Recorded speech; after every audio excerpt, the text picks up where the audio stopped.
Halo teman-teman, selamat datang kembali di channel aku.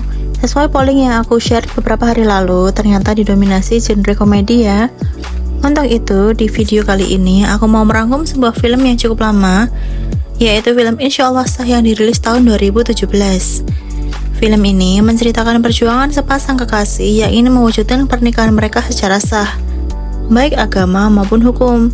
Namun ternyata jalan yang mereka lalui tidak semulus yang mereka harapkan. Lalu bagaimanakah kelanjutan ceritanya? Simak sampai selesai ya. Dan buat kalian yang baru mampir ke channel aku, jangan lupa untuk subscribe ya.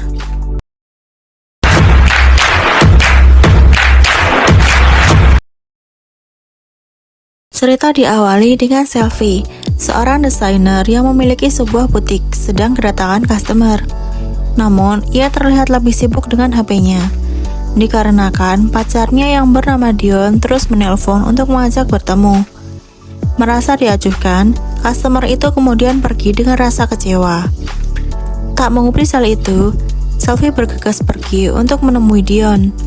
Di mobil, ia berusaha menelpon Dion, namun tidak juga kunjung diangkat. Karena hal itu, Selfie mengirimkan pesan kepada Dion agar Dion jangan pergi dulu karena ia akan segera sampai. Sayangnya, di perjalanan menuju restoran tempat pertemuan mereka, Selfie dirundung banyak sekali masalah. Mulai dari pengamen yang membuatnya emosi, dikejar polisi karena menerobos lampu lalu lintas, bahkan ban mobilnya kempes. Meski begitu, Selfie tidak juga putus asa. Ia langsung pergi menaiki taksi. Lagi-lagi, hal yang tak terduga kembali terjadi ketika si sopir taksi itu ternyata adalah Reza Rahardian. Dia mengatakan jika saat ini ia tengah syuting film. Namun, Selfie menganggap hal itu hanya bualan belaka karena wajahnya memang mirip dengan aktor film. Namun, saat taksi itu berhenti di lokasi syuting, ia baru tersadar bahwa sopir taksi tadi memanglah Reza Rahardian. Setelah keluar dari mobil, Selfie berniat menaiki ojek dan meminta diantar ke Jalan Pemuda.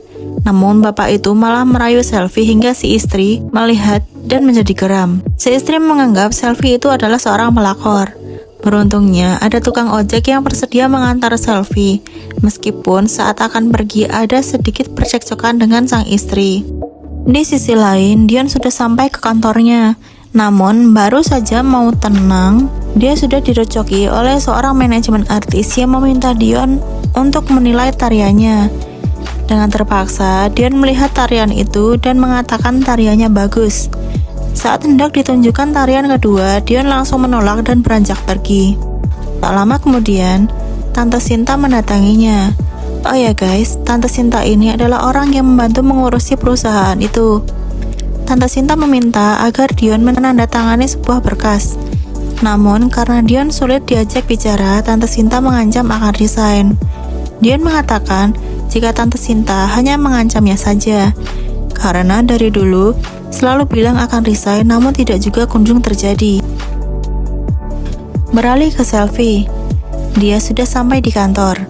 Dia meminta sopir untuk lanjut ke lobi, namun si sopir enggan sambil mengatakan jika satpamnya galak. Selfie menyanggah hal itu dan menyuruh lanjut ke lobi. Nanti kalau ada apa-apa dia akan menghadapi.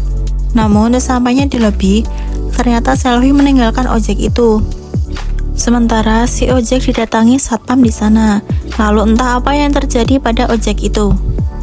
Setelah itu, Selfie langsung masuk ke lift yang sudah penuh. Tentu saja alarm lift itu berbunyi. Selfie hanya cuek sampai ada satu orang yang mengalah. Namun alarm masih juga berbunyi. Selfie melihat ke arah wanita yang menatapnya menyeramkan. Hingga dia pun akhirnya ikut keluar karena merasa takut. Selfie tidak tahu jika pria yang di sampingnya adalah karyawan Dion yang bernama Raka. Mereka berdua akhirnya memilih lift lain. Belum lama mereka masuk, tiba-tiba lift itu pun mati. Selfie yang panik memencet-mencet tombol lift sambil meminta agar Raka berusaha meminta bantuan. Tapi Raka justru hanya komat kamit berdoa. Melihat hal itu, Selfie marah-marah dan Raka mengatakan jika Selfie sudah berusaha, untuk itu dia akan mengimbanginya dengan doa agar usaha mereka seimbang. Mendengar hal itu, justru Selfie malah makin frustasi. Sebuah grup band datang masuk ke kantor. Dia meminta agar dibuatkan album sambil berkata kalau grup band mereka telah dikontrak seumur hidup oleh ayah almarhum papanya Dion. Dion hanya menjawab iya sambil mencari cara untuk pergi. Kembali ke lift. Selvi merasa gerah lalu membuka outernya. Raka yang melihat langsung istighfar sambil menceramai Selvi. Ia mengatakan bahwa Selvi harus meminta pertolongan kepada Allah. Langsung saja Selvi berjanji, jika dia bisa keluar dan selamat, dia akan menjadi pribadi yang lebih baik, tidak minum-minum lagi, akan berinfak dan menjalankan sholat. Lalu Raka mengamini doa itu. Setelah bisa dibuka, Selvi langsung memarahi Dion. Tak pakai lama, Dion meminta maaf dan melamar Selvi. Tentu saja di hadapan banyak orang. Melihat hal itu, Selvi langsung menerima lamaran itu. Namun, saat Dion hendak mencium Selvi, Raka melarang Dion melakukannya dan menyuruh mereka agar muhrim dulu. Setelah kejadian itu, Raka terus-terusan menelpon Selvi dan mengingatkan kepada janjinya untuk berbuat baik. Merasa jengkel, dia pun mengajak Dion untuk segera pulang. Setelah sampai di rumah, Selvi meminta Dion agar berubah menjadi lebih baik. Saat mereka hendak berpelukan, lagi dan lagi Raka melarang mereka. Dikarenakan kesal, Selvi pun pergi meninggalkan Dion dan Raka. Esokan harinya, Dion datang bersama dengan tantenya untuk melamar Selvi. Dion meminta maaf karena ibunya tidak bisa datang, dikarenakan ibunya masih bekerja di luar negeri. Lalu keluarga Selvi mengatakan bahwa mereka sudah menanyakan tanggal baiknya kepada orang pintar. Tanggal baik mereka yaitu tanggal 17 dan juga 18. Lalu Raka menyela, jika semua tanggal itu baik, jadi jangan dipilih-pilih. Dan Papa Selvi memberikan jempol tanda beliau setuju. Selvi dan Dion sendiri yang akan mempersiapkan pernikahan mereka agar bisa direnungi perjuangan mereka sebelum menikah dan juga berpikir jernih jika ada masalah. Mama-papanya setuju atas rencana mereka dan kedepannya tinggal memikirkan acara untuk pernikahan mereka. Sesampainya di rumah, sudah ada Pak Polisi membawa surat tilang. Dia mengungkapkan kesedihannya karena harus mendorong mobil Selvi yang kehabisan bensin. Akhirnya Selvi berusaha meminta damai. Namun, Raka langsung mengatakan kalau itu tidak boleh karena suap itu dosa. Persiapan pernikahan dimulai. Beberapa kali, Selvi menanyakan pendapat dari Dion. Sayangnya, Dion selalu mengiyakan tanpa melihat. Agak kesal dengan itu, Selvi mengajak Dion untuk mencari gedung. Tetapi sayangnya, setelah dapat, malah tanggal yang mereka minta sudah di-booking orang lain. Pihak gedung menyarankan, pindah aja, namun ternyata tanggal yang kosong itu adanya tahun depan. Tak lama kemudian, handphonenya berdering. Ternyata itu adalah Raka yang meminta Selvi untuk sholat tahajud. Mendengar itu, Selvi berteriak kesal dan membuang handphonenya. Pagi harinya, Selvi video call dengan Dion dan mereka membahas tentang pernikahan mereka. Selvi memutuskan untuk memakai WO, namun mereka meminta DP sebesar 25 juta. Dion menyetujui hal itu. Lalu Dion menanyakan kamar kosong di belakang rumah Selvi karena grup band tadi akan tinggal di sana. Belum juga menjawab iya, suara klakson berbunyi. Ternyata itu adalah grup band The Bokis dengan Raka. Hal itu membuat Selvi makin jengkel. Saat ia akan meninggalkan rumah, Raka ikut dan berkata jika ia akan mengikuti kemanapun Selvi pergi, karena itu adalah amanat dari Dion. Setelah Raka masuk ke mobil, ternyata Selvi melipir dan meninggalkan Raka. Di gedung tempat pertemuan dengan WO, Raka juga telah sampai. Di saat berdiskusi tentang DP pernikahan itu, Selvi memberikan kesepakatan akhir yaitu 75 juta. Saat selesai dan tidak pergi, justru Selvi menerima fakta yang mengejutkan. Jika para WO tersebut adalah penipu, terdengar dari percakapan dengan para mempelai yang lain. Lalu Selvi berusaha mengejar para penipu itu. Sayangnya mereka berhasil kabur. Setelah itu, Selvi mendatangi kantor polisi dan melaporkan kejadian itu.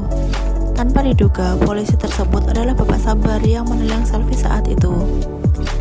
Bapak itu mengatakan setelah kejadian itu, ia diskors dan saat ini menjadi juru ketik. Di sisi lain, Raka menyampaikan kesedihannya untuk Selvi, sekaligus menceramahinya. Tak hanya itu, Raka juga mengajak Selvi untuk ke gedung pernikahan yang selalu ready kapanpun, yaitu adalah aula masjid. Melihat hal itu, Selvi menjadi makin emosi kembali dan langsung ia meninggalkan Raka. Di jalan, Selfie lagi dan lagi apes karena ia harus menabrak tukang cilok. Dan tidak hanya itu, ia juga dicopet. Saat ia hendak melapor ke kantor polisi, ternyata polisi yang menanganinya masih sama, yaitu Bapak Sabar. Melihat hal itu, Selfie langsung mengurungkan niatnya. Saat hendak tidur, Selfie ditelepon. Ternyata, butiknya kerampokan, semua barang berceceran. Saat Selfie putus asa, Raka datang dan menceramahinya kembali, sekaligus menanyakan nazar yang Selfie ucapkan. Setelah itu, Raka pergi. Sesamanya Selfie di rumah, sudah ada Raka yang mengatakan jika Raka izin untuk pamit karena tugasnya selesai. Selfie berkata jika Raka masih belum mengajaknya ke panti asuhan, dan Selfie juga ingin melihat The Bokis konser. Raka menyetujui hal itu. Pagi harinya, mereka ke pantai asuhan dan berbagi dengan anak panti asuhan di sana sesuai dengan rencana. Di sisi lain, Dion sudah pulang dari dinas kerjanya. Dion mengatakan jika pernikahan mereka tanggal 17, tapi gedung saja mereka juga belum dapatkan. Raka mengatakan jika gedungnya sudah dapat, tetapi Selfie belum memberitahunya karena itu adalah kejutan. Raka mengajak Dion menemui Selfie di tengah anak-anak yang berkumpul. Dion mencari Selfie namun ia tidak melihat. Saat itu Raka memanggil Selfie dan ternyata Selfie sudah hijrah, guys. Dion terkejut dengan itu dan tidak setuju dengan perubahan Selfie. Dion ingin Selfie yang dulu lalu pergi meninggalkannya. Di sisi lain, Dion menyalahkan Raka yang membuat Selfie berubah. Ia juga memecat Raka. Di luar dugaan, justru Raka senang karena ia dipecat. Lalu Dion mengingat-ingat kembali momen bersama Selfie, hingga ia pun kembali mendatangi Selfie dan setuju untuk tetap menikah. Namun saat akan mencium, Raka mencegah dan menganjurkan mereka untuk muhrim dulu. Dan selesailah film Insya Allah Sah ini.